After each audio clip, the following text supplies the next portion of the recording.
A Navy SEAL was ready to walk away from life until his dog uncovered a secret that turned a worthless hotel into $200 million. Jack Dalton hadn't expected much from the world anymore. Not after the war took his peace and life took everything else. But when an old letter led him and his loyal K-9 Ranger to a rotting hotel in the Idaho mountains, the silence inside held more than dust. It held the truth no one wanted him to find. The nightmare hit Jack Dalton before the sun even touched the Idaho-Wyoming border. It came the same way it always did. Sudden, sharp, like a door slamming inside his head.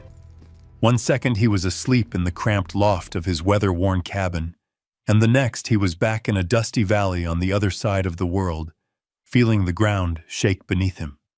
His breath snagged in his chest. His fingers curled as if reaching for a rifle that wasn't there. He woke with a gasp, drenched in cold sweat. Ranger was already beside him. The German shepherd pressed his head against Jack's chest, steady and warm, grounding him in the present. The dog didn't whine, didn't panic. He just stayed. Ranger always knew when the nightmares hit, sometimes before Jack did. "It's okay, buddy," Jack muttered, forcing air into his lungs. "Just another one." But it wasn't okay. Not really. The nights were getting harder, the mornings heavier. After 12 years in the Navy SEALs, his mind tended to run missions long after his body was done. Jack swung his legs over the side of the bed, feeling every ache. The cabin creaked in the cold morning air. A storm had rolled through in the night, leaving the world outside soaked and silent. The smell of wet pine drifted in through a cracked window. It should have been peaceful, but it wasn't. He rubbed his face and stood. "Coffee first," he whispered. But the universe had other plans. The old coffee pot sputtered twice and died. Jack stared at it, jaw tight. He tried it again. Nothing. He tried cursing at it. Still nothing. "Figures," he muttered.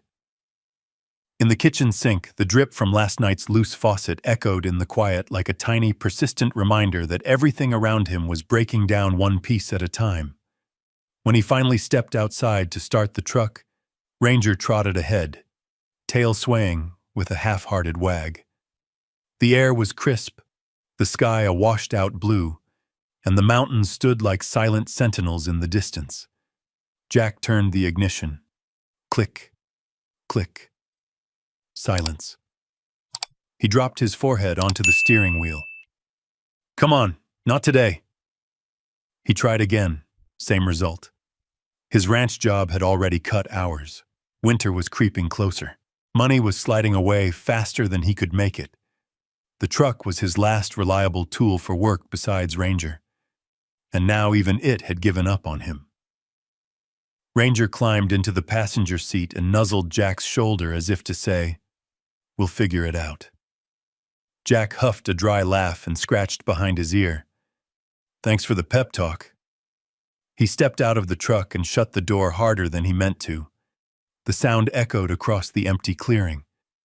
Jack took a long breath, letting the cool morning air stifle the frustration rising in his throat. That's when Ranger's ears shot up. The dog turned sharply toward the dirt road, toward the rusty metal mailbox sitting crooked on its post. Ranger barked, once, loud, commanding. "What? Squirrel?" Jack frowned, but Ranger's stance wasn't playful.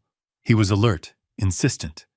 Jack walked down the gravel path and opened the mailbox.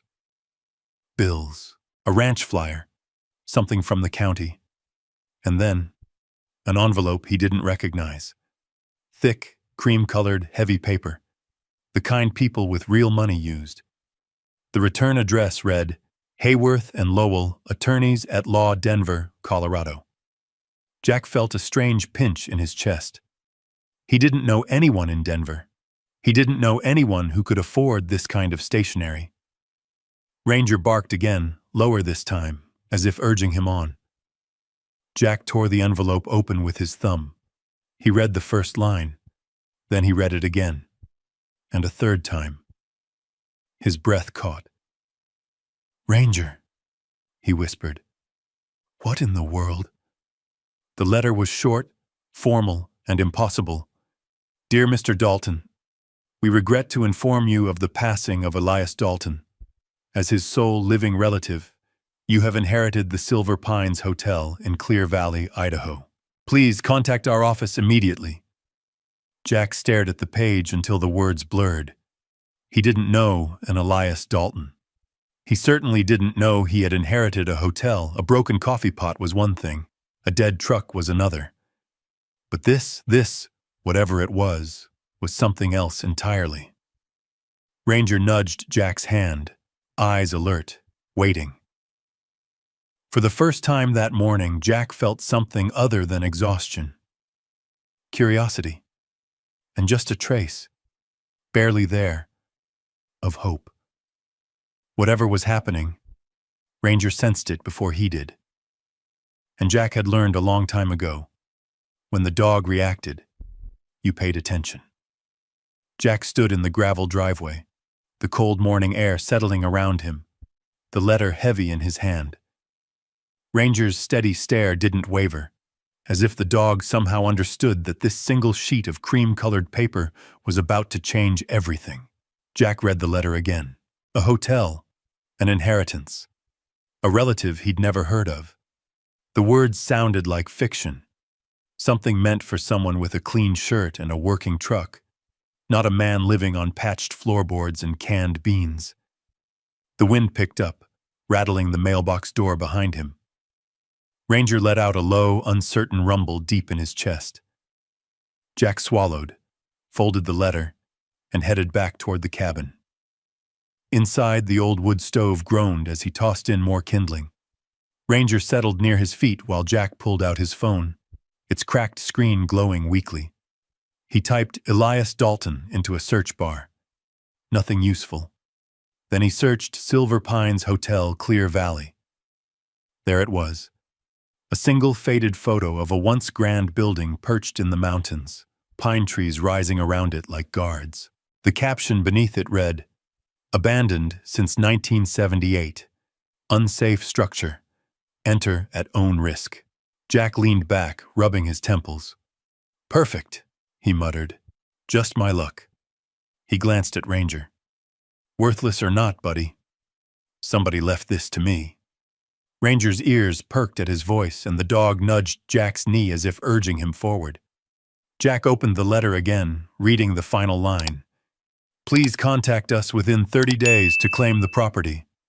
His bank account flashed in his mind. $86.04. His hours at the ranch, cut again last week. His truck, dead in the driveway. But the strangest part wasn't the hotel. It was the name. Elias Dalton. Dalton wasn't a common name in this part of the world. Jack's father never talked about extended family, said there weren't any worth knowing. Jack had figured that meant there weren't any at all. Now here was proof he'd been wrong. He stared at the letter a long moment, before finally nodding to himself. "All right," he said softly. "Let's see what this is." Ranger stood immediately, tail sweeping once across the floor, ready. Jack walked outside to the truck again and popped the hood. After 10 minutes of muttering and tinkering, he managed to coax the engine into coughing to life. It wasn't pretty, but it ran. He threw his duffel bag into the back seat, grabbed a canteen, a flashlight, and a few supplies. Ranger hopped in, settling into his usual spot beside the passenger window, nose pressed against the glass. Jack took a deep breath, then shifted the truck into gear. The drive toward Clear Valley carried him deeper into the mountains than he'd gone in years. Pines climbed skyward along the winding road, their branches still heavy with remnants of the morning storm. Patches of fog clung to the valleys like ghosts, refusing to let go. Ranger remained alert the entire time, eyes sharp, ears twitching. Every now and then he leaned forward, nudging Jack's elbow, not anxious, but reminding him he wasn't alone. When they stopped at a diner on the edge of a small town, just before the Clear Valley turnoff, Jack felt eyes on him before he even ordered coffee. The kind of eyes that knew stories, that whispered warnings before words ever left a mouth. A gray-haired waitress looked at the envelope sticking out of Jack's pocket. "You headed up to Clear Valley?" she asked gently. Jack hesitated. "Yeah, got some business there." She pressed her lips together. "Only business up there is trouble." A trucker at the counter chimed in. "That hotel's cursed, man. Folks say the fire in '78 never really ended. Some say they still hear voices in the walls." Another man nodded slowly. "My cousin tried to buy it years back. Said the place wasn't right. Walked in normal, came out pale as a sheet." Jack felt Ranger shift closer to his leg, almost protective. He paid, thanked them, and left without inviting more questions. But the further he drove, the more uneasy he felt. Not because of curses or rumors, but because everyone seemed to know something he didn't. The road climbed higher, twisting between cliffs and dense forest. By the time Jack saw the scorched wooden sign reading Clear Valley, 5 miles, the sun was sliding behind the peaks. Ranger let out a low breath, nose lifting toward the wind. Jack tightened his grip on the steering wheel. "We're almost there, boy." Fog rolled across the road, curling around the truck's tires. The forest pressed closer, and then, as they rounded a narrow bend, the trees parted. Clear Valley appeared, small, quiet, almost forgotten. A few shuttered storefronts, a gas station with one working pump, a lone street lamp flickering in the growing dusk. Jack slowed as Ranger's posture shifted, alert, shoulders stiff. Something about this place felt wrong. Not dangerous, not threatening, just heavy. Like time itself had stalled and left everything hanging in place. Jack parked near a weather-beaten map of the area and stepped out. Ranger jumped down beside him. He traced the roads with his finger until he found it. Silver Pines Hotel, 1.7 miles north.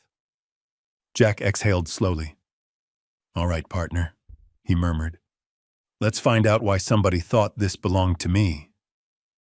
Ranger nudged his hand again, and together they drove up the mountain toward a hotel the whole town wanted him to fear. The last stretch of road twisted like a serpent, climbing higher into the timberline where the trees grew taller and the shadows deeper. The fog thickened, scattering the truck's headlights across pale curtains of mist. Jack cracked the window to keep from dozing off.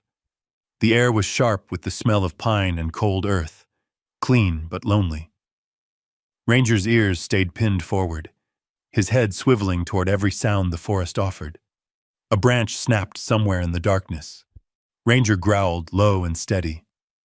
"I hear it too," Jack murmured, keeping one hand on the wheel and the other resting lightly on Ranger's back.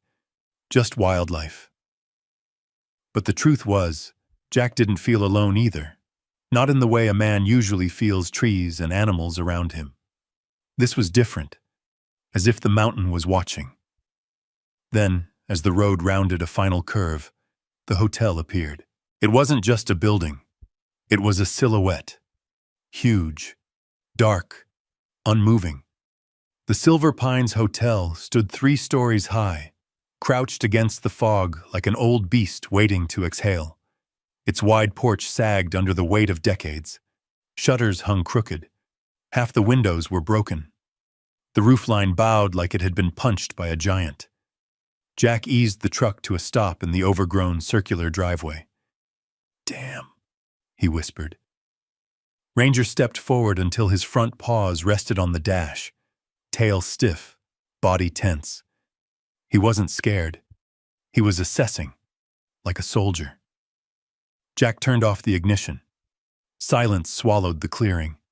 Even the wind seemed to stop moving. He opened the door slowly. Gravel crunched under his boots as he walked toward the porch. Ranger landed beside him, muscles taut, eyes alert. Up close, the hotel's decay was even worse. Paint peeled in long strips, Vines crawled up the eastern wall like veins on an old hand. A single shutter slammed against the siding, the sound echoing through the canyon. "Somebody really left this to me?" Jack muttered. "Why?" His footsteps thudded on the warped floorboards of the porch. One plank snapped under his heel, sending a crack of wood into the stillness. Ranger immediately pressed against Jack's leg, pushing him away from the weak boards. "Good catch," Jack said softly. He tried the front door. Locked. Of course it was. Ranger sniffed the bottom edge of the heavy door, then moved away, nose to the air. He stopped near the right side of the porch, hackles rising. Jack followed, his boots creaking with each step. At the far end of the porch, a narrow hallway jutted off the main building. Amid the rot and darkness, Ranger found something Jack hadn't noticed. A faint trail of disturbed dust leading downward along the wall. Ranger pawed once at a warped wooden panel. Jack crouched. "Show me." Ranger pawed again. Jack pressed his palms against the panel. It shifted with a moan, revealing the top of a small staircase. A hidden entrance. Not built for guests. More like an old service access. A faint smell of wet stone and stale air drifted up.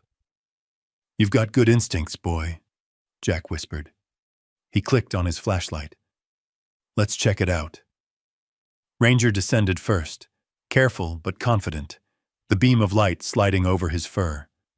Jack followed, the staircase groaning beneath their weight. At the bottom, the hall opened into the hotel's basement, vast, cluttered, and thick with decades of dust. Old crates, broken chairs, a rusted boiler that looked like it came from another century. The air was dense and cool, carrying an undercurrent of something Jack couldn't place. Not rot, not mold, something older. Ranger padded toward the far wall, nose down, following a faint scent only he could recognize. "Easy," Jack warned. But the dog didn't stop. He weaved through rows of forgotten furniture until he reached a long shelf covered in cobwebs. Ranger barked, a sharp, urgent sound. Jack hurried over. "What is it?" Ranger pawed at a collapsed stack of cardboard boxes leaning against the bottom of the shelf. Jack pushed them aside. Behind the debris, tucked against the wall, was an old military footlocker, olive green, metal, dented around the edges. The latches were rusted but intact.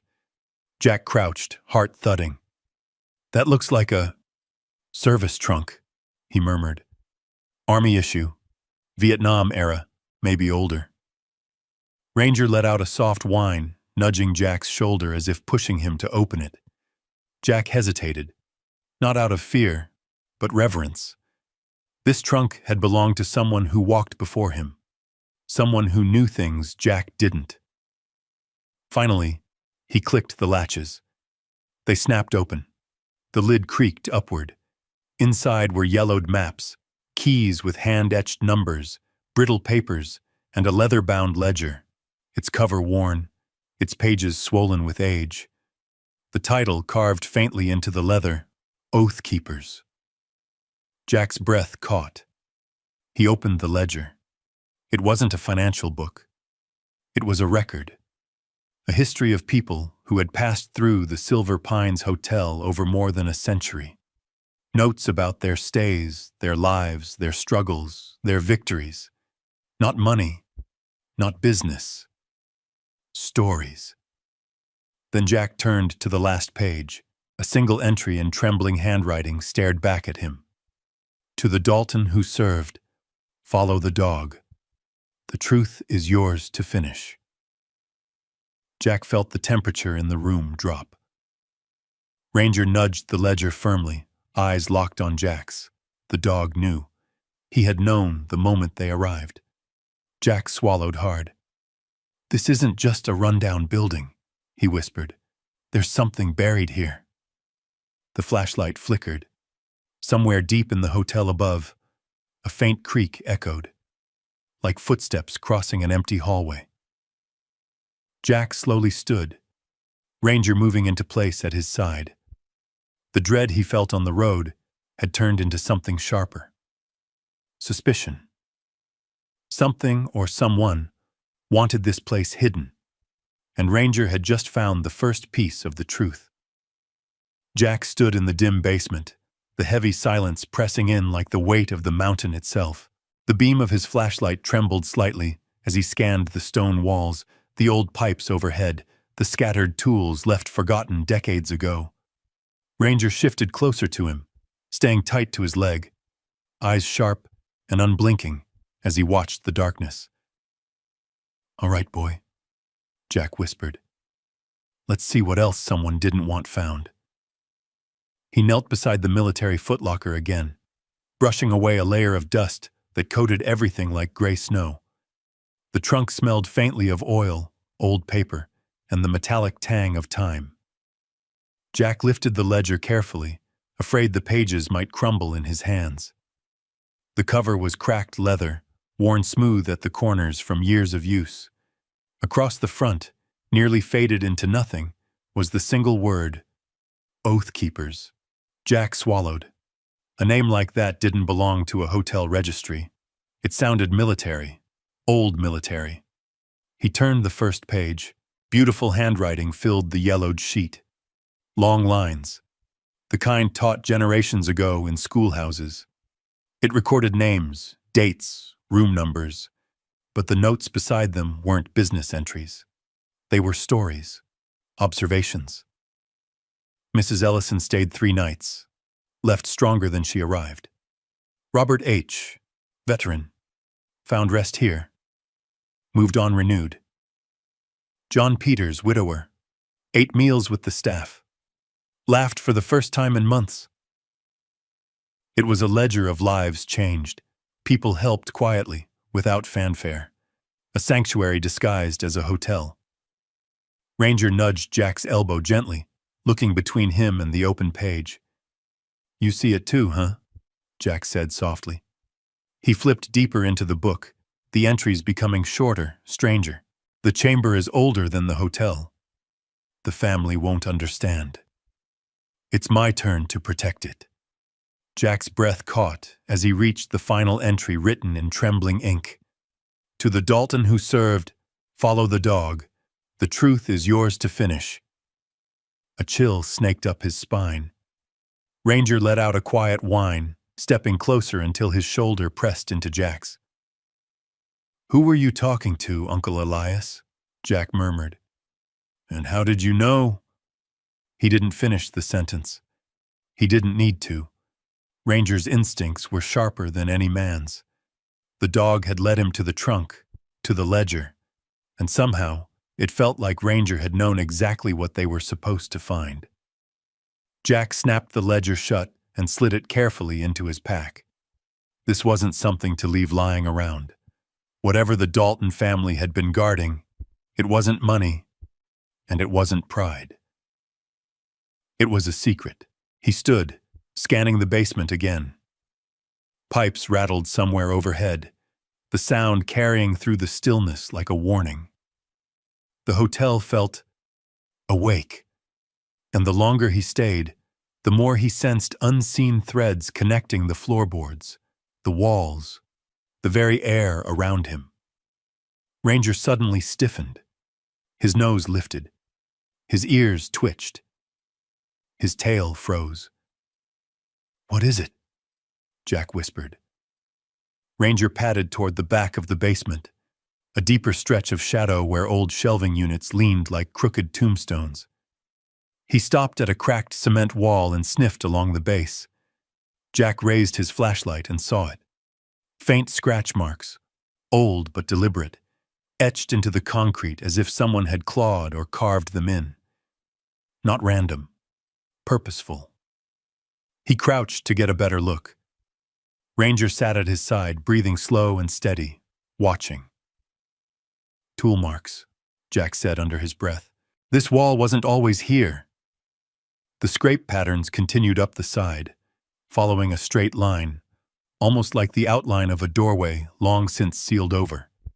But sealed for what? And why? Ranger let out a low rumble deep in his chest. "I know," Jack whispered. "Feels wrong." A sudden, sharp creak echoed from above, wood groaning under weight, somewhere on the first floor. Jack killed the flashlight instantly, plunging them into darkness. Ranger stood motionless beside him, ears pricked, ready. Jack held his breath. Another sound followed. Slow, deliberate steps crossing the warped floorboards overhead. Not wind, not settling wood. Footsteps. Jack's pulse hammered. Ranger didn't bark, didn't growl. He simply stared upward, muscles coiled, a silent protector waiting for Jack's signal. Jack whispered, "We're not alone." The steps paused above them, as if whoever or whatever was there sensed being heard. Then came the sound of a doorknob rattling. Another creak, and then silence. Long, heavy silence. Jack counted the seconds in his head. 10, 20, 40. Nothing. Ranger finally exhaled, though his posture remained tense. It could be an animal, Jack reasoned quietly, though he didn't believe it. Or the building settling.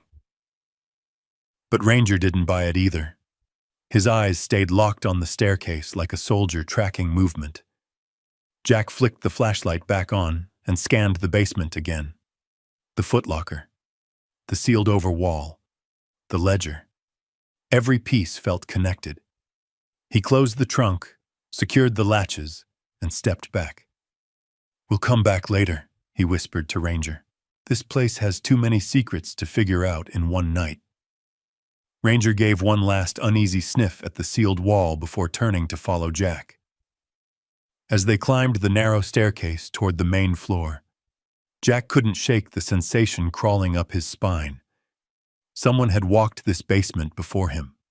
Someone had hidden things here long before he arrived. And someone had known, somehow, that Ranger would be the one to find the truth. When Jack reached the porch again, the cold night air felt like a gulp of freedom. Ranger pressed against his leg, relieved to be outside the suffocating quiet of the hotel. Jack looked back at the dark windows. What lived inside those walls? What story had been buried under dust and silence? Jack didn't know. But the ledger in his pack burned like a promise. And Ranger, ever watchful, kept his eyes on the hotel, as if waiting for whatever would come next. Morning rolled in slow and gray over Clear Valley. Thin mist crept across the clearing and climbed the porch steps like fingers searching for warmth. Jack hadn't slept much. He'd spent most of the night leaning against the truck, Ranger curled beside him, both of them keeping a quiet vigil on the hotel's dark silhouette. By sunrise, Jack made a decision. He needed answers, real ones. The ledger raised more questions than it solved. The footsteps he heard, the sealed wall, the trunk, Elias Dalton's message, and the way Ranger had guided him right to it all, as if following a thread laid down before either of them arrived. Jack slung the pack over his shoulder, whistled for Ranger, and headed into town. Clear Valley was just waking up. A thin line of smoke rose from chimneys. A few pickup trucks rolled slowly down the main street. The air smelled of wet pine and the faint sweetness of bread from the town bakery. Not many people lived here, but the ones who did looked like they'd seen better days. Ranger stayed close as Jack made his way to the old general store. The wooden sign above the door hung crooked, its paint chipped, but the smell of coffee and sawdust drifted out pleasantly when Jack stepped inside. An elderly man stood behind the counter, sorting nails into old jars. He wore denim overalls, a faded flannel shirt, and a white beard that reminded Jack of the men he'd seen in Alaska, quiet, strong, shaped by hard years. His hands were calloused, his eyes were sharp. When he glanced up and saw Ranger, he froze mid-motion, eyebrows lifting. "Well," the man said, voice gravelly but warm, "ain't seen a real working dog in a long time." Jack nodded. "He's been with me for years. Name's Ranger." "Good name," the man said. Good dog. Jack offered a polite smile. I'm Jack Dalton. The man's expression shifted. Surprise first, then something deeper, almost cautious. He set the jar down and wiped his hands on a rag. Dalton, huh? He said quietly. You'd be Elias's boy then. Jack blinked. I never knew him. Just found out yesterday I was related. The old man nodded slowly, as if that confirmed something he'd suspected. He stepped around the counter with a slight limp and motioned toward a small table near the window. I'm Harlan Bishop, he said. Worked at the Silver Pines Hotel most of my life. Maintenance, fixing things, keeping the place running, while old Elias tried to fight the world. Jack took a seat across from him. Ranger sat close, body relaxed, but eyes keen. I need to know what you know, Jack said plainly. About Elias, about the hotel, about why he left it to me, and why he wrote something in a ledger like it was meant for me to find. Harlan's eyes narrowed slightly. Ledger? You found the ledger? Jack nodded, pulling it halfway out of his pack. Harlan didn't touch it, but he stared at it with the reverence of someone looking at a family Bible. That book shouldn't exist anymore, Harlan murmured. Your uncle hid it for a reason. Jack leaned forward. What reason? Harlan let out a long sigh. Elias wasn't just running a hotel, Jack. He was protecting something. Something older than the valley. Older than the families in it. Jack's pulse quickened. Protecting what? Harlan hesitated, glancing out the window as if making sure no one was listening. First time I met your uncle, he told me the Silver Pines wasn't built for money. It was built for purpose. Folks came there to heal, to rest, to find themselves when the world tried to take everything from them. He tapped the ledger gently with one knuckle. That book is proof, a record of the people who found refuge there. Jack nodded, remembering the entries, stories of broken people finding strength again, a sanctuary disguised as a business. But that wasn't all, Harlan continued. There was the other part, the part he never talked about unless he'd had a long night. Something in that mountain, something hidden beneath the hotel long before he inherited it. Jack's mind flashed back to the sealed wall in the basement. The scrape marks, Ranger's growl. What was it? Jack asked. Harlan's gaze shifted to Ranger, studying him for a long moment. You got a smart dog, he said. Smart like the ones we used to use in search and rescue. They feel things we can't. Jack nodded. He saved my life more than once. Makes sense, Harlan said quietly. Elias always said the truth would show itself only to someone who served, and to the dog who guided him. Jack felt his chest tighten. He wrote that. Harlan nodded. I know. He told me it had to be that way. Jack lowered his voice. There's a sealed wall in the basement, with marks on it, like a doorway someone covered up. Harlan's face paled. You saw that? Ranger let out a low grumble, sensing the tension. Harlan rubbed his hands together anxiously. Elias sealed it after the fire in 78, not because of danger, but because of what somebody was trying to take. Take what? Harlan looked Jack in the eye. The truth. The hotel wasn't the real inheritance. The real thing Elias protected is hidden somewhere inside that mountain. Jack's jaw clenched. The ledger, the sealed hall, the footlocker, every thread pulled toward something deeper. Harlan continued. Your family didn't like that Elias kept everything. They wanted the land, the rights, the secrets. Elias never trusted them. Said they'd strip the valley bare if they got the chance. A chill slid down Jack's spine. Why me then? I never knew him. Harlan reached across the table, placing a weathered hand on the ledger. Because you served. Because you understand loss. Duty. Purpose. Elias always said his successor had to know those things. and he believed you would. Jack sat back, absorbing the weight of the old man's words. Ranger pressed his head lightly against Jack's knee, grounding him, steadying him. Harlan straightened, his voice dropping to a murmur. If you found that ledger, then you're already past the point of turning back. Whatever Elias hid, someone else is still looking for it. Jack felt his pulse thrum through his veins. Who? Harlan's expression darkened. Someone dangerous. Someone who hasn't shown his face yet, but will. Ranger growled softly, ears tilting toward the doorway. Jack turned. A shadow passed across the frosted glass. Someone had been standing there, listening. Jack's heart tightened. Ranger rose to his feet, ready, every muscle alert. Harlan whispered, You need to be careful, Jack. What's buried in that mountain ain't just history. Jack closed his hand over the ledger, feeling its weight. Then I need the full story, all of it. Harlan shook his head. You'll get it, but not from me alone. He stood slowly and retrieved an old key from behind the counter. Come by the hotel tonight, he said. There's something Elias wanted you to see. Jack took the key. Ranger pressed close. And for the first time, Jack understood. The hotel wasn't abandoned. It was waiting. Watching. Guarding something meant for him. Something he had to find before someone else did. By the time Jack and Ranger reached the hotel that evening, clouds had thickened over the mountains like a heavy gray blanket. The air felt wrong, too still, too charged, as if the sky itself was holding its breath. Ranger paused at the bottom of the porch steps, nose lifted, sensing something Jack couldn't.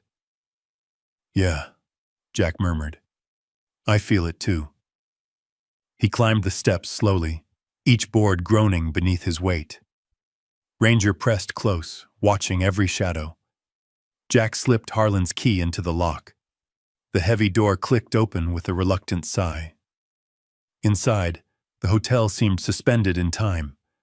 Dust drifted in the fading light like ash from an old fire. The air carried a chill that didn't belong to the weather, a coldness that came from deeper within the structure. Ranger moved ahead of him, cautious but determined, sniffing along the edges of the lobby where long unused furniture sat like forgotten relics. Jack headed toward the hallway, where he'd found the hidden stairway the night before. Then the first rumble of thunder rolled down the valley. The lights, what few worked, flickered. The storm broke. Sheets of rain slammed against the windows. Wind howled through the gaps in the siding. Lightning flashed, briefly illuminating the grand staircase. Ranger stiffened, ears twitching violently. Ranger, easy, Jack whispered. But Ranger wasn't afraid. He was warning. Another thunderclap shook the building. The floor trembled, and then Jack heard it. A deep groaning sound from inside the walls, as if the very bones of the structure were shifting.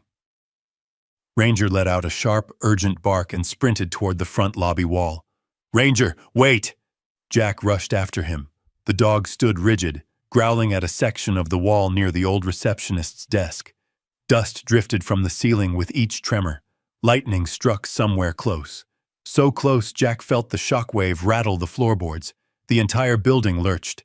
Then something gave way. The wall Ranger barked at bulged outward, cracking like an eggshell. Plaster splintered, wood snapped, and the entire panel collapsed inward, exploding into the room in a cloud of dust and debris. Jack shielded his face as fragments rained down. When the dust settled, he saw it. A dark opening, a passageway, a tunnel carved into the mountain stone, sealed off for decades until the storm forced its hand. Ranger took one cautious step toward it, then looked back at Jack, waiting, not for permission, but for confirmation. You want us to go in, Jack murmured. Don't you? A flash of lightning illuminated the passage for a brief second. The walls were stone, real stone, not part of the hotel's original construction. Older, much older. Jack's pulse quickened. He clicked on his flashlight and stepped inside. The tunnel was narrow, barely wide enough for him to fit with his shoulders brushed against the stone. The air smelled of earth and cold metal. Ranger walked ahead of him, steps light and deliberate. Thunder boomed again, echoing through the passage like a drumbeat. They moved deeper, each step more surreal than the last. The stone walls showed markings Jack couldn't immediately place. Circles, lines, shapes carved by tools not used in modern times. Ranger stopped occasionally to sniff them, ears pinned with curiosity. After what felt like minutes, but could have been longer, the passage opened into a chamber. A circular room, perfectly round, perfectly still. Jack caught his breath. The chamber was at least 30 feet across, with smooth stone walls rising high overhead. Strange symbols carved into every surface. A faint draft whispered through cracks in the stone, carrying a cold metallic scent. And in the center stood a pedestal, just waist-high, empty. Whatever had once rested on it was gone. Ranger lowered his head, sniffing the floor. His tail stiffened. He followed a faint scent across the chamber, circling until he reached the far side where a cluster of stones looked out of place, shifted slightly inward, as if someone had pried at them. Ranger pawed at the gap. Jack knelt and reached inside. His fingers brushed something cold. He gripped it and pulled. A brass key. Ancient-looking. Heavy. The metal worn smooth from age. A small tag dangled from the ring, etched with a single word. Trust. Jack stared at it, a chill racing down his spine. "Is this what he wanted us to find?" he whispered. Ranger sat tall, fixated on the key, his breathing steady, as if he understood exactly what it meant. Jack stood slowly. Something had been kept here, something important, something Elias Dalton tried to protect, something someone else had stolen from this chamber long before Jack arrived. And now Ranger, again, had led him to the missing piece. A roar of thunder shook the chamber, dust falling from the ceiling in tiny cascades. "All right, Ranger," Jack said, gripping the key tightly. "Let's get out before this whole mountain collapses." They retraced their steps, Ranger sticking close beside him. When they reached the tunnel, the wind howled louder, pushing through the opening like a living thing. Back in the lobby, the storm raged harder. Rain hammered the broken windows. A gust of wind sent old papers skittering across the floor. Jack turned to look at the collapsed wall one more time. Behind the rubble, the entrance to the ancient tunnel yawned. Dark, silent, waiting. The key felt heavy in his hand. Ranger paced once in front of him, then sat firmly at his side. He'd found the ledger. He'd found the chamber. He'd found the key. And each time, Ranger had known where to go. Jack knelt, resting a hand on the dog's shoulders.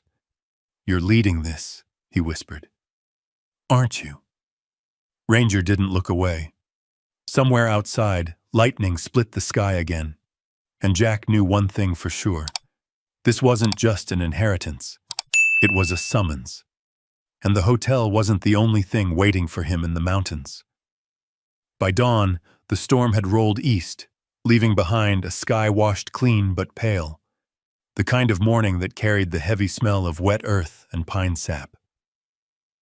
Jack hadn't slept. The brass key lay on the dashboard, glinting faintly in the early light, and every time he looked at it, his gut twisted with the sense that he had stepped into something much larger than an inheritance. Ranger lay beside him in the truck's passenger seat, eyes half open, ears twitching with every distant sound. Even exhausted, the dog never fully rested. Not here, not now. The hotel stood in front of them like a dark monument, the collapsed wall barely visible beneath the tarps Jack had thrown over it. Jack rubbed his eyes, then turned the key in the ignition. "We're heading into town," he said quietly. "Need answers, and maybe breakfast." Ranger gave a soft huff of agreement. But before Jack could shift into gear, a sleek black SUV rolled up the gravel drive, its tires crunching under the weight. It stopped parallel to his truck. Jack's jaw tightened. Even before the door opened, he felt it. The wrongness. The kind that came from danger wearing expensive shoes. The SUV door swung open. A tall man stepped out. Early 40s, polished boots, expensive coat, hair slicked back like he'd stepped out of a business magazine. He shut the door with deliberate calm and stared across the clearing. Then he smiled. It wasn't friendly. Jack stepped out of his truck, keeping Ranger close. The dog's fur raised along his spine. "Morning," the man called in a smooth voice. "Jack Dalton, right?" Jack kept his posture neutral. "Who's asking?" The stranger placed a hand casually on the SUV roof. "Colin Reeves. Family, in a way. I'm your cousin. Distant, but blood all the same." Jack felt something cold settle in his chest. Reeves. Not Dalton. But the man's presence here meant he'd been watching, tracking, waiting for the right moment. Jack didn't shake his hand. "What do you want?" Colin laughed lightly, as if they were old friends. "Always direct, I see. Elias talked about you once. Said you had grit. Said you were the type who'd run into a burning building to save a stranger." He tilted his head slightly. "Shame he left you. This." He gestured toward the hotel like it was a carcass rotting in the sun. Jack crossed his arms. "Get to the point." Colin smoothed a speck of dust from his coat sleeve. "I'm here to help you avoid a mistake. That hotel? It's worthless, dangerous, structurally unsound. Full of asbestos, mold, probably ghosts if you believe the locals." He chuckled. "Your uncle always had strange ideas." Ranger stepped forward, letting out a low, building growl. Colin's eyes flicked down. "And the dog? Military, yes? Fine animal. But even he can't protect you from the liability that place will dump into your lap." Jack said nothing. Colin reached into his coat and pulled out a folded document. "So let me offer you a lifeline. I'll take the hotel off your hands. Clean. Fast. I'll even pay you. $200,000. More than fair considering what that building really is." Jack's jaw tightened. $200,000 sounded like salvation. A fresh start. A way out of poverty. But something about Colin's tone, too smooth, too rehearsed, made the offer feel wrong. Like bait. "Not selling," Jack said. Colin blinked slowly, the smile stiffening. "You sure? Men like you, men with your challenges, don't always see the full picture." Jack stiffened. "Men like me?" Colin leaned in slightly. "PTSD, combat trauma. It clouds judgment." His voice lowered. "If you're not careful, this place will eat you alive. The valley has a history of destroying weak men." Ranger stepped in front of Jack, stance rigid, teeth bared. "That's enough," Jack said sharply. Colin raised his hands, feigning innocence. "Easy. Just trying to help family." Jack stepped closer, voice dropping. "You're not my family. You're a stranger who showed up uninvited." The polished smile returned, wronger than before. "Suit yourself. I'll give you time to reconsider. But trust me, Jack. This place is a sinking ship, and you're not equipped to save it." He slid back into his SUV, closed the door, and rolled down the window one last time. "Just remember, you don't know everything about Elias, or the Dalton name. Some things you're better off not finding." The SUV backed out of the clearing, tires kicking small stones against the truck. Ranger growled until it disappeared down the mountain road. Jack exhaled slowly. "Dangerous man," he said softly. Ranger barked once, sharp and decisive, like he agreed. As Jack stood there, the cold wind circling around him, he noticed fresh tracks leading toward the collapsed wall. The SUV's tires had rolled dangerously close to the tunnel entrance covered by tarps. Colin hadn't just come to negotiate. He'd come to search. Jack felt adrenaline tighten his chest. The ledger, the chamber, the key in his pocket. Colin wanted all of it. And he was willing to lie, manipulate, and intimidate to get it. Jack knelt, scratching the back of Ranger's neck. "We're on our own, buddy, but we've handled worse." Ranger pressed his head into Jack's shoulder. Jack rose, shoulders squared, purpose settling in his bones. Colin Reeves wasn't here by chance. He wasn't harmless. He wasn't family. He was hunting for something Elias had protected with his life. And now that Jack had found the first clue, Colin wasn't going to back down. The storm had exposed the chamber. Ranger had uncovered the key. Now the danger was stepping out of the shadows.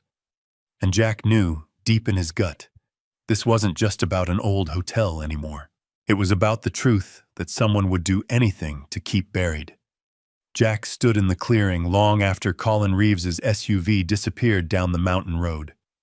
The cold air bit at his skin, but the tension running through him felt hotter than fire. Ranger stayed pressed against his leg, never taking his eyes off the empty road, as if expecting the vehicle to return. "Come on, boy," Jack finally murmured. "We're going inside." They stepped back into the hotel.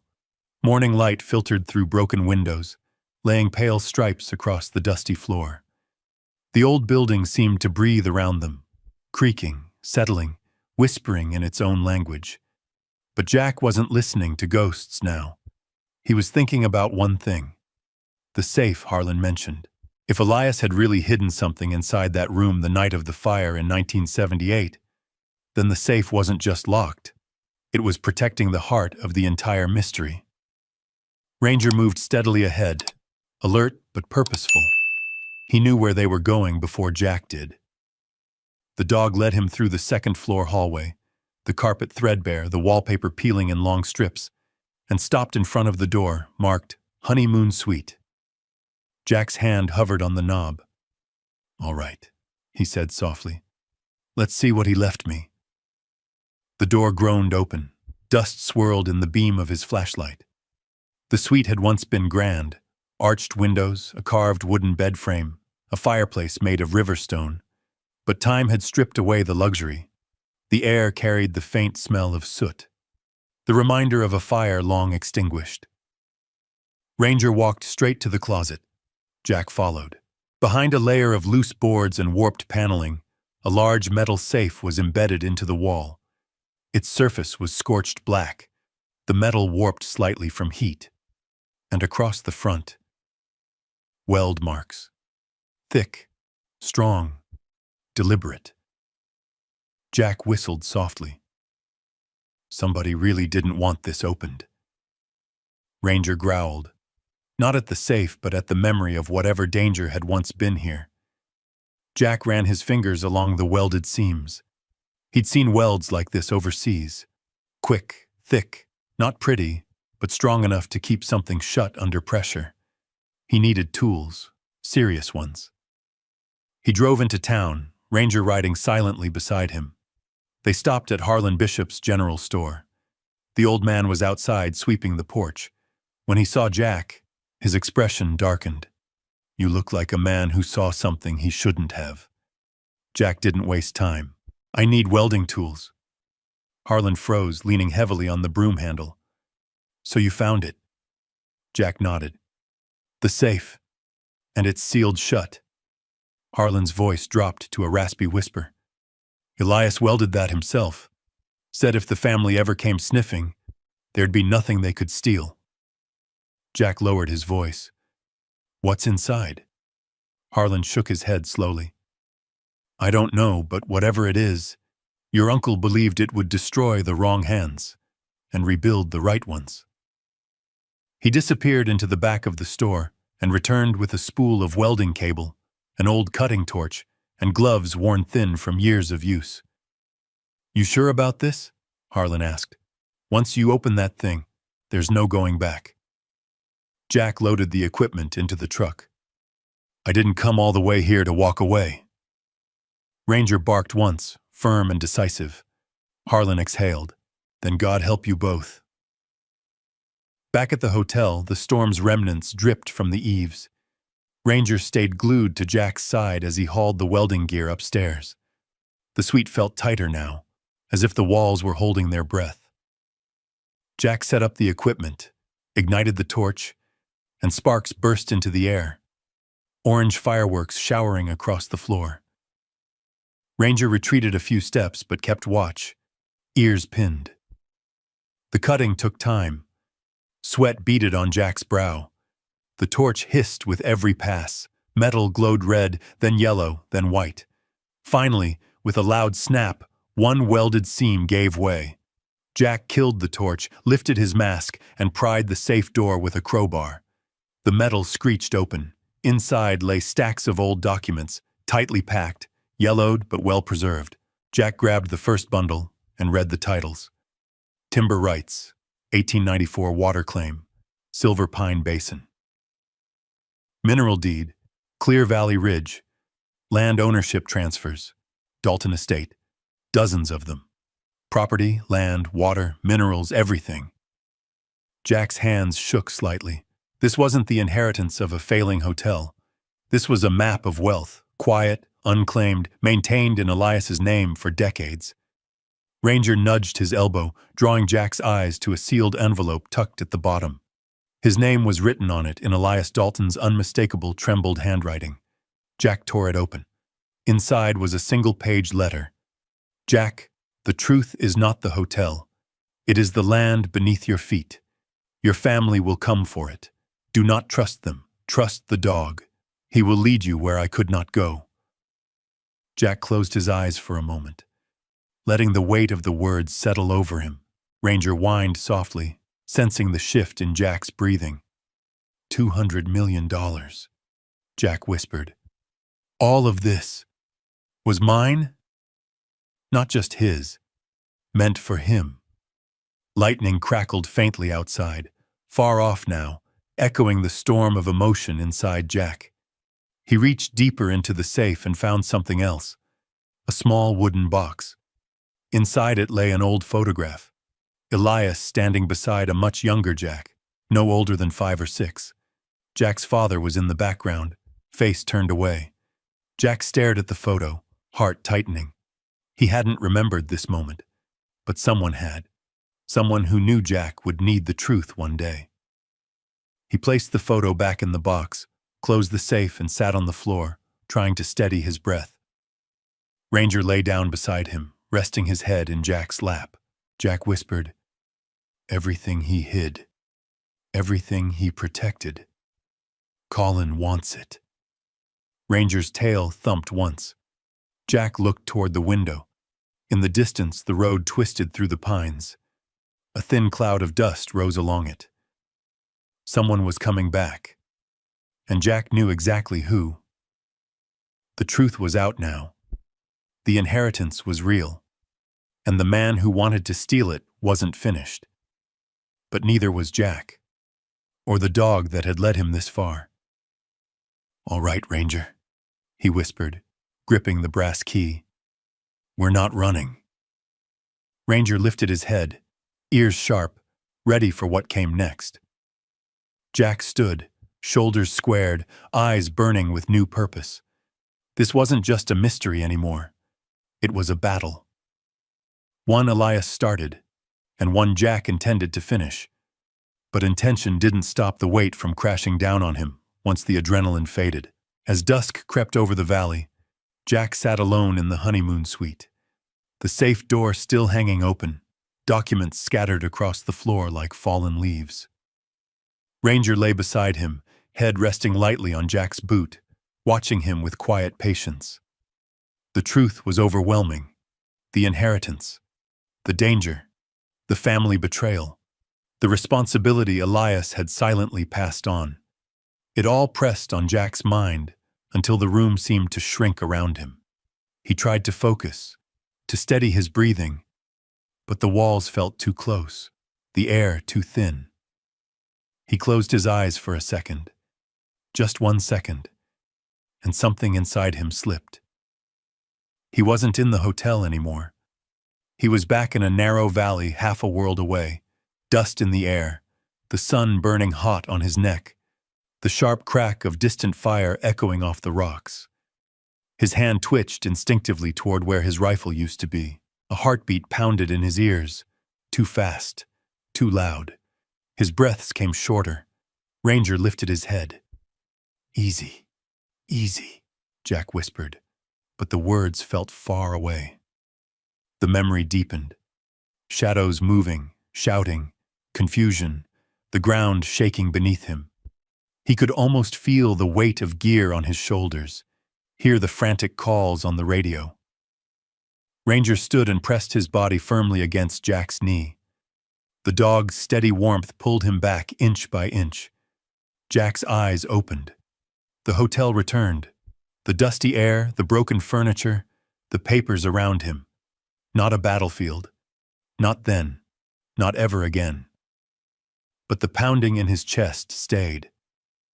Ranger climbed onto Jack's lap without hesitation. No hesitation at all. He rested his head on Jack's chest, applying gentle weight, grounding him, using the very technique he'd been trained for in the service. "Good boy," Jack whispered, voice cracking. He stroked Ranger's fur, long and slow. The dog's breathing stayed calm, a steady rhythm, slow and deep. Jack matched it until his own heartbeat began to settle. Minutes passed. The silence wasn't empty anymore. It was healing. When Jack could finally speak again, he let the words fall into the quiet room, soft as dust. "I thought I left all that behind," he murmured. "But it followed me home." Ranger shifted just enough to look up at him, eyes warm, steady, knowing. "You don't judge, do you?" Jack whispered. "Not for the things I did, not for the things I couldn't stop." Ranger nudged his chin gently. Jack inhaled deeply, his breath steadying. The last of the panic slipped away, replaced by a fragile but growing clarity. He looked at the documents again. Timber rights, water rights, land deeds. The letter from Elias. The brass key. Everything pointed to one truth. Elias hadn't chosen him because he was family. Elias had chosen him because he knew Jack understood loss and duty and what it meant to carry the broken pieces of others. The Silver Pines Hotel wasn't just a business. It had never been about fame or profit. It had been a refuge, a sanctuary, a place where wounded souls, military or civilian, came to breathe again. Jack rubbed Ranger's ears. He wanted me to finish his mission, to give people a place to heal, like he tried to do. The idea settled warmly in his chest, pushing back the lingering shadows. Ranger huffed softly, curling beside him. Jack gathered the documents back into the safe, stacking them carefully. He placed the letter on top. Then he picked up the brass key, trust, and slid it into his pocket. He didn't know what door it opened. He didn't know what lay beneath the hotel or what Elias had guarded, but he knew this. He wasn't facing it alone. As the moon began its rise over Clear Valley, Jack and Ranger sat together in the dim light of the ruined suite. The hotel around them felt less like a haunted relic and more like a place waiting for the right person to step forward. And Jack, still shaken but steadier now, whispered a promise into the quiet. "We'll finish this, Elias. For you. For the people who need this place. For us." Ranger rested his head on Jack's lap again, content. The fear had cracked open something inside him. Sorrow had softened into determination. And from that fragile moment grew a spark of purpose, small but real. A spark bright enough to guide the next step. Whatever waited in the shadows of Clear Valley, Jack and Ranger would face it side by side. Morning sunlight filtered through the ruined windows of the Silver Pines Hotel, painting soft gold across the dusty floor. The storm had passed, leaving behind a quiet that felt almost tender. Jack rose from where he'd slept near the safe, stiff but clear-headed, with Ranger curled against his side. "Come on, buddy," he said gently. "Time to dig deeper." Ranger stretched, shook off the night, and stood ready. The key labeled "Trust" weighed heavy in Jack's pocket. It felt like more than metal. It felt like a message, a guide, a promise that the past wasn't done speaking. Jack gathered the documents back into the safe and closed it quietly. Everything now pointed toward a secret Elias had spent years guarding. But secrets left unspoken had a way of poisoning the living, and Jack wasn't willing to let the truth die with his uncle. He headed downstairs with Ranger leading the way. The lobby was still a battlefield of storm debris, broken plaster, and overturned furniture. And yet, for the first time, Jack felt a pull toward the place. A sense that the hotel wasn't a burden dropped into his lap. It was a calling he didn't know he'd been waiting for. "Let's start where it began," Jack murmured. Ranger understood immediately. He trotted toward the hallway leading to the collapsed wall. The tarp still fluttered slightly with each breath of wind sneaking through the damaged siding. Jack pushed them aside. The tunnel waited below, dark but no longer threatening, more like a teacher patient enough to repeat its lessons until the student finally listened. He flicked on his flashlight. "Lead." Ranger descended the debris slope first, confident and composed. Jack followed. The narrow passage welcomed them again, with cold stone, carved symbols, and the faint hum of air whispering through cracks deep in the mountain. The chamber was unchanged, the pedestal still empty, dust settling where their footprints had disturbed it the night before. But Jack wasn't focused on the pedestal this time. He was focused on the maps they found in the safe. He unrolled the oldest one carefully on the chamber floor. Ranger sniffed the edges and then pivoted toward the western wall of the chamber, toward a marking that matched the symbol carved into the stone. "You see it, don't you?" Jack whispered. Ranger pressed his paw lightly against the stone. Jack traced the symbol with his fingertips, a circle surrounded by triangular shapes, mountain peaks, perhaps. Inside the circle was a faint outline of a keyhole, not literal, but symbolic. Next, he unfolded a second map, one of the valley from 1890. The Silver Pines property was outlined, but the interesting part wasn't the hotel. It was the land beneath it. Mineral deposits, water tables, timber reserves, underground chambers, a network of narrow passages running under the ridge like veins. Jack's breath caught. "Elias wasn't guarding money," he said softly. "He was guarding the land, the water, the resources, everything that built this valley. The hotel was only the surface. The real value lay beneath. The thing Colin wanted, the thing Elias had hidden behind welded steel and decades of rumors." Jack finally understood. The Silver Pines Hotel had been built over something sacred, a sanctuary, a refuge, a place of healing, but also a treasure of generational worth, one that could either protect the valley's people or destroy them if put in the wrong hands. Jack rolled up the map and sat on the cold stone floor, letting the clarity wash through him.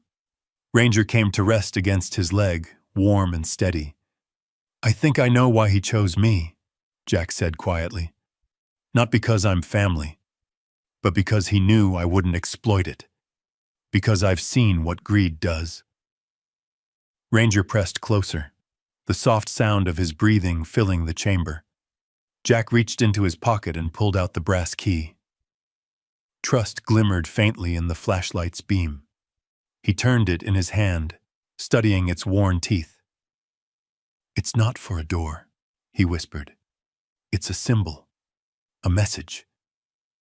And as if to confirm it, Ranger padded to the center of the chamber again, standing beside the pedestal as if waiting for Jack to follow. Jack knelt beside him. "This was never about wealth," Jack murmured. It was about purpose. Elias wanted to rebuild the hotel as a refuge for men like me, for anyone broken, scarred, or lost. He felt it now, not just in his mind, but in his bones. The hotel wasn't a curse. It was a mission. Elias's unfinished dream. Jack touched the pedestal, tracing the carved grooves. He imagined his uncle standing here decades earlier, fighting to protect what little hope he had left. And now Jack felt the weight of that legacy settling squarely on his shoulders. "All right," he whispered. "I see it. I know what to do." Ranger wagged his tail once, slow and deliberate. Jack stood, pocketed the key, and rolled up the maps. As they walked back toward the tunnel, the chamber seemed to exhale, a quiet release as though acknowledging the truth finally spoken. Outside, sunlight broke through the thinning clouds, spilling across the forest in gentle gold. The hotel rose before them again, not as a ruin, but as a wounded thing, with life still beating in its frame. Jack laid a hand on Ranger's head. "We'll rebuild it," he said. "Not as a business, but as a haven. For every soldier who needs a place to land." Ranger barked softly. Agreement, approval, allegiance. Purpose replaced fear. Clarity replaced confusion. Mission replaced doubt. And as Jack closed the hotel door behind them, one truth echoed inside him. The inheritance wasn't the end of a story. It was the beginning of one. Jack stepped out onto the porch of the Silver Pines Hotel, feeling, for the first time, a sense of direction instead of confusion. The air was crisp, the forest still, the sky brightening into a calm blue. Ranger sat beside him, posture tall, eyes scanning the tree line like a guardian carved from stone. Jack ran a hand over the railing. "We'll fix this place up, buddy, brick by brick." Ranger's tail thumped once, but before the warmth of the moment could settle, Ranger's ears snapped forward. His body stiffened. A low warning growl built in his chest. Jack followed the dog's gaze. A black SUV turned slowly onto the hotel's long drive. Not the same one from yesterday. Heavier, darker, windows tinted so black they swallowed the morning light. Jack's breath left him in a cold stream. "Ranger," he said quietly, "stay close." The vehicle rolled to a stop. 3 doors opened. First came Colin Reeves, that same polished smile plastered across his face. But this time he wasn't alone. 2 larger men, broad-shouldered, purposeful, stepped out behind him. They weren't dressed like locals or hikers. Their stance, their alertness, their careful scanning of the environment. Jack recognized it instantly. Trained. Not military, not police. Private security. The kind rich men hired when they wanted to intimidate without saying a word. Colin stepped forward. "Jack," he said warmly, "we need to talk." Jack didn't return the smile. "You made your offer. I said no." Colin sighed dramatically. "I had hoped you'd reconsider, but you left me no choice." The 2 men flanked him, standing with hands clasped in front, relaxed but ready. Ranger growled deeper now, fur bristling. Colin raised a brow at the dog. "Still letting the animal make decisions for you, I see." Jack stepped forward just enough to place himself between Colin and Ranger. "Say what you came to say." Colin's tone shifted, silky but edged with ice. "That hotel belongs to the Dalton estate, my branch of the estate. You're an outsider, a fluke. You don't know the history, the obligations, or the agreements made long before you crawled out of whatever war zone you came from." Ranger barked sharply, one booming snap that echoed through the pines. Jack didn't flinch. "Watch your words," Colin smirked. "Or what? You'll let the dog handle it?" One of the hired men stepped forward. "Sir," he said quietly, "maybe we should—" Colin cut him off with a raised hand. Then Colin's eyes locked with Jack's. You're going to sign over everything. Today. Jack laughed once, short, humorless. Not happening. Colin signaled with a flick of his hand. The two men took a step closer.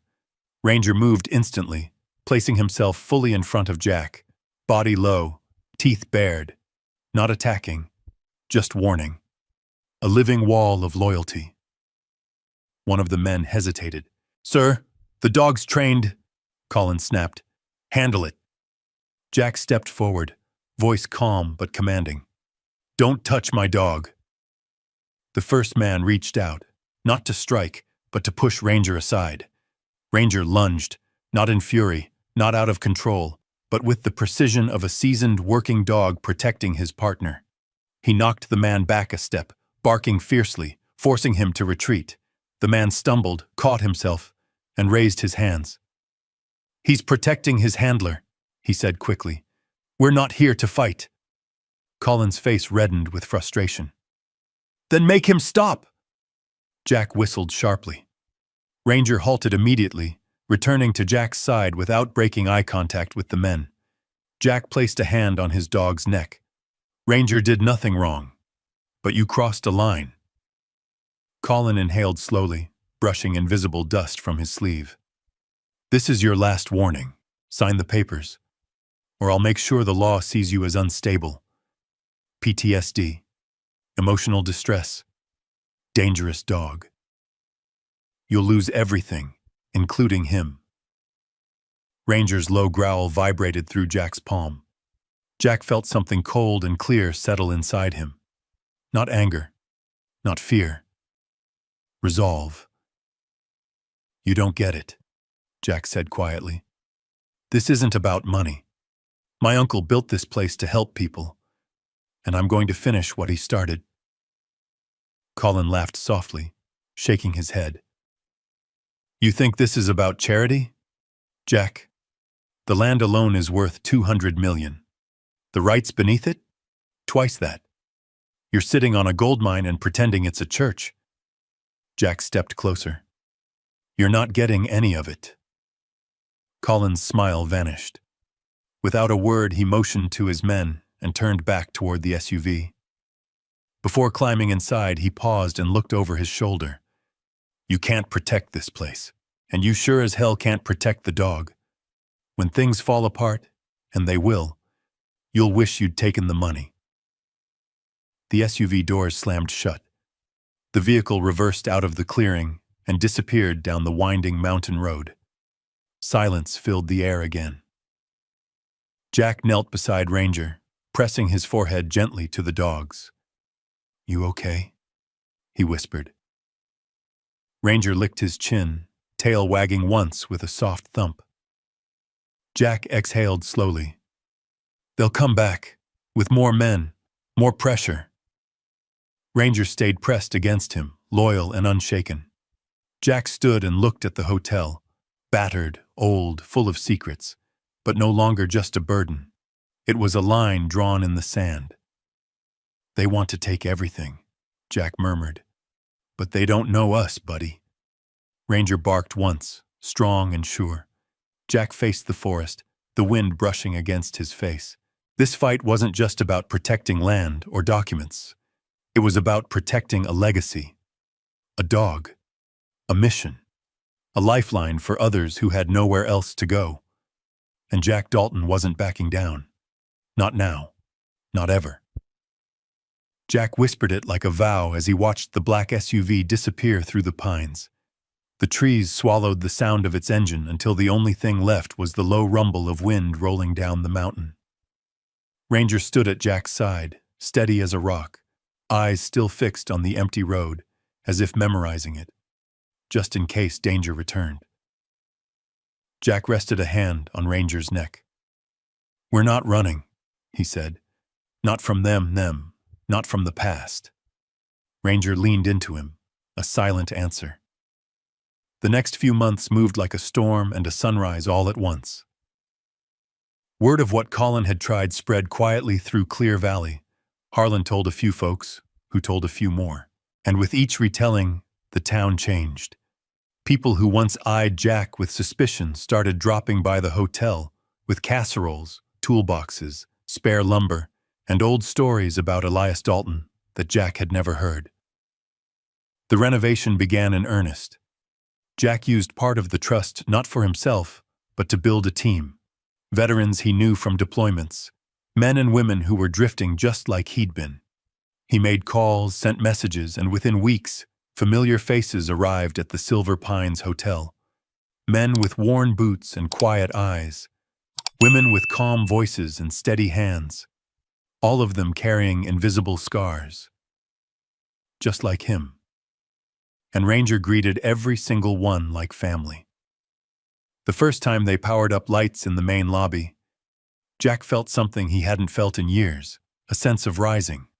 Dust motes sparkled in the golden glow like tiny stars.